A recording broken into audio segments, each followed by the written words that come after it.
Ndibabulise ababukeli emakhaya ngegama likaYesu. Khona nje engithanda ukuthi masabelane ngakho ngale thutshana ngoba kusebenza ebusuku senzuzo ebusuku ngoba kumbuka. Haleluya. Ngifuna wazi lento ombukele ukuthi a small seed is big enough to disconnect you kuThixo. Ndifunda apha uJohn uqala pha ku-13 chapter 13 ndifumana uJudas Iscariot. uJudas Iscariot owathi wathanda imali ngaphezu kokuthanda uYesu. Wathi njengoba enikezela position yokugcina imali, wasethanda imali akathanda uJesu. uSathana wafumana indawo yokungena ukuthi ayintshontshe inhliziyo yakhe. Kwakhula ukuthanda imali kwaye kuncipha ukuthanda uJesu. Kanti ubelandele uJesu ngoba bemthandile eve intetho kaJesu wamlandela ukuthi yangumesaya wamlandela. Kodwa ngona simbona engasathanda uJesu kodwa ethanda imali wedlula uJesu. uSathana wafumana inkomo. Wayithanda imali wathi wabona ukuthi uJesu ndimele ukuthi ndenze imali ngaye. Eso spirit sekhona, ispirit sikaJuda, ukuthi uYesu beyindlela abantu benza ngayo imali. How can ba uJudas Iscariot athengise ngoThixo ngenxa yemali? Yo lisikisi. Bheka ke ngokuthi enze lokho kwenza ukuthi makube khona indawo ezimkhiphela ngaphandle, uzikhiphe yena ngaphandle ngokungathandi uJesu. Simbona indawo eziserious uJesu afundise ngazo kubafundi yena engekho. Emveni koba enikezwe lesasonke, ethathe lesasonke, waphumela ngaphandle ngenxa ngenxa ye-root embi yokuthanda imali, okanye ngenxa ye-root yesono, ngoba kuthi ukuthanda imali kuyingcambu yesono. Andithi i-root, andithi i-seed, kodwa ndithi ingcambu ngoba uJesu i-seed wayibulala, kodwa ngempesheke nomuntu ingcambu. Sinikeza umsebenzi olula ukuthi singadili ne-seed ngoba uJesu yena uJesu njengoba wayeyi-seed yomfazi uSathana. Uyayikhumbula kwiGenesis ngona thina umsebenzi esiwunikezweyo nje ukuthi sidile nengcambu, ngoba isono sesoyisiwe ngona ingcambu. Ngona uJudas Iscariot wafeyila ukudila nengcambu. Nansi le nto ihluphayo, izinto eziserious ezibalulekileyo uJuda kakho. Simbona uJuda ephuma kuJohn chapter 13 verse 30 uthi elithabathile ke yena iqhekeza waphuma kwaoko, kwaye ke kusebusuku. uSathana yavuma ukusebenza ngobusuku, waphuma. Yabona uverse 1 uthi xa shiweni ngoko, uverse 31 uthi xa shiweni ngoko ephumile, athi uYesu kaloku nje unyana womntu usukisiwe naye uThixo umsukisiwe. Uyabona uma ngabe ujonga phaa kulaa ndawo uJesu uyaphuma.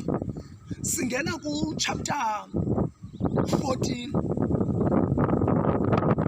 ayitsho imfihlakalo zezulu phaya, inhliziyo zenu mazingakhathazeki, kholwani kuThixo nikholwe nakubo. uJudah was not there. Chapter 15, ndingumdiliya wenyaniso wawuke ngubawo, Judas Iscariot was not there. Chapter 16, umsebenzi womthetheli, ukuza kumthetheli noba comfort, Judah was not there.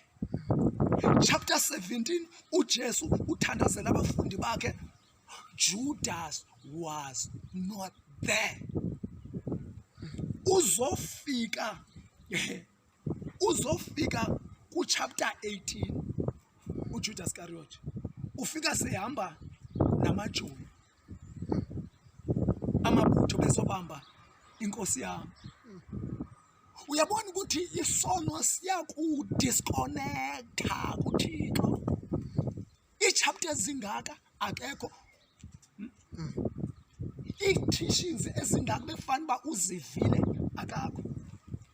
Bheka uJesu undigqiba xa ahambe afike umthi umdiliya. Xa efika emdiliyeni afike eme abafundisi athi mina ndingumdiliya wenyaniso. Umlimi wawuke ngubawo, amasebe onke akum, angathwala iziqhamo uyawasusa, athwala iziqhamo uyawathena ukuze athwale isiqhamo ngakumbi.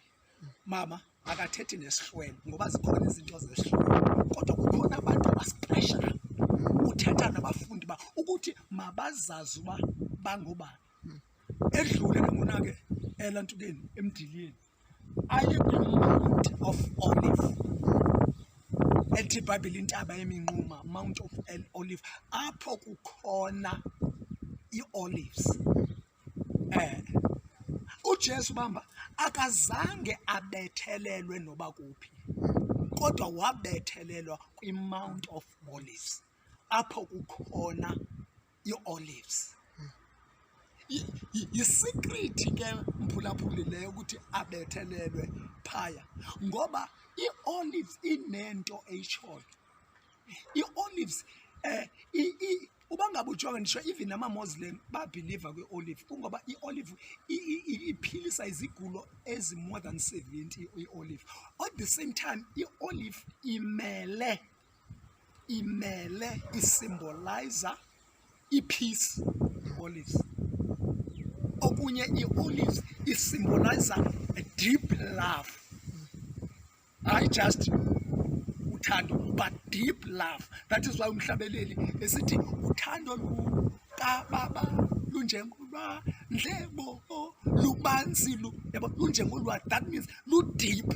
I-olive isimbolizer uthando, hayi nje uthando kodwa olu-deep. Yabakani, iphinde futhi isimbolize uxolo, i-peace.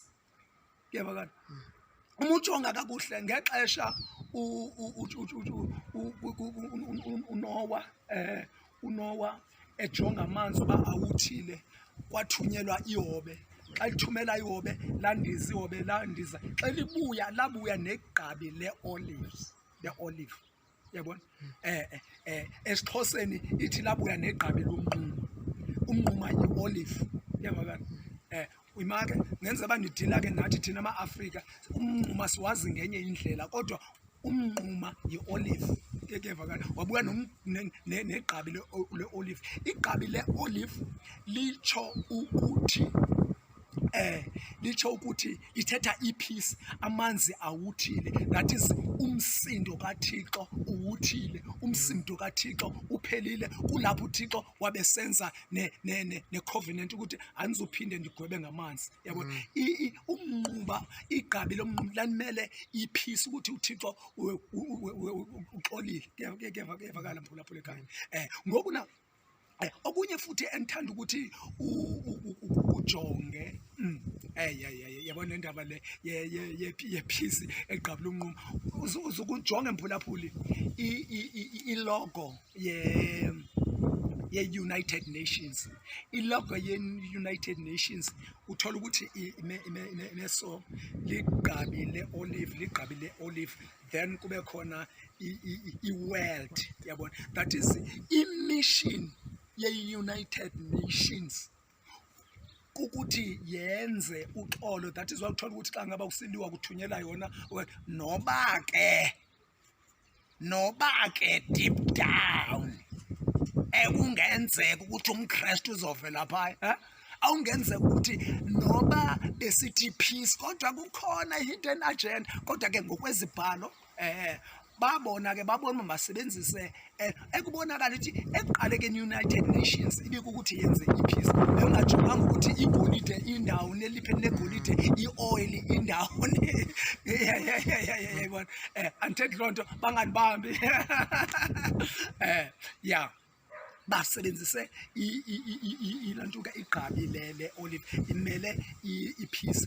uJesu ke ukuzabethelelwe phaya kula mountain of olives kungoba he's a prince of peace, wademonstrator ipeace awayenayo, wayidemonstrator ukuthi ipeace ayihambi ngokuthi ufinisha njani, okanye uxolo aluhambi ngokuthi ufilisha njani.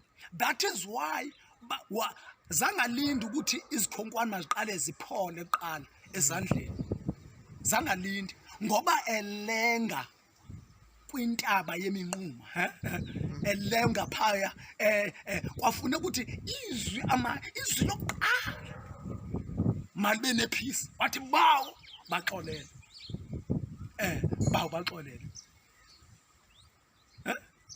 baxolele. That yabantu bamba le uJudas Iscariot wayengekho nangexesha kwakuthethwa ngomoya ongcwele. Abantu abanomoya ongcwele, umoya ongcwele ufike adale ipeace empilweni yakho. That is why enye indoda yathi xa igcwaliswe ngamandla kamoya ongcwele, yathi iqulutywa ngamatye, ayamamela ipain, kodwa yazi ukuthi kanene ndamkele inkosi yamakhosi. Umoya ongcwele wafika wayinikeza ipeace, wathi bawo ungabasi ityala ngesisono, wathetha uxolo equlutywa ngamatye, wafuza inkosi yamakhosi ilenge esiphambanweni, ayalinda aqale kuphela amanxeba, yathi bawo baxolele ngoba bayazi into abayenzayo.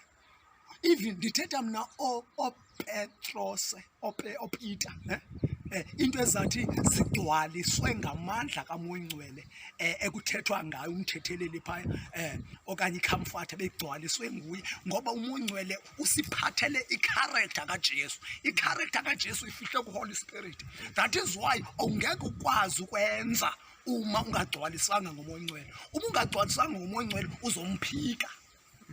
Into edala uba uPetros amphike uJesu kungoba wengagcwaliswanga ngomoya ongcwele. Emveni koba egcwaliswe ngomoya ongcwele, wabakhomba esweni, wathi nina nayibethelela inkosi, washumayela kwasindiswa abantu abayi-3,000. Why? Ugcwaliswe ngomoya ongcwele.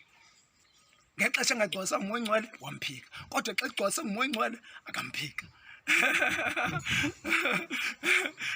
Umoya ongcwele akamphika. Uma ungagcwaliswanga ngomoya ongcwele uzomphika. Mfuna umoya ongcwele, mphulaphula, mfuna umoya ongcwele, uyamdinga umoya ongcwele.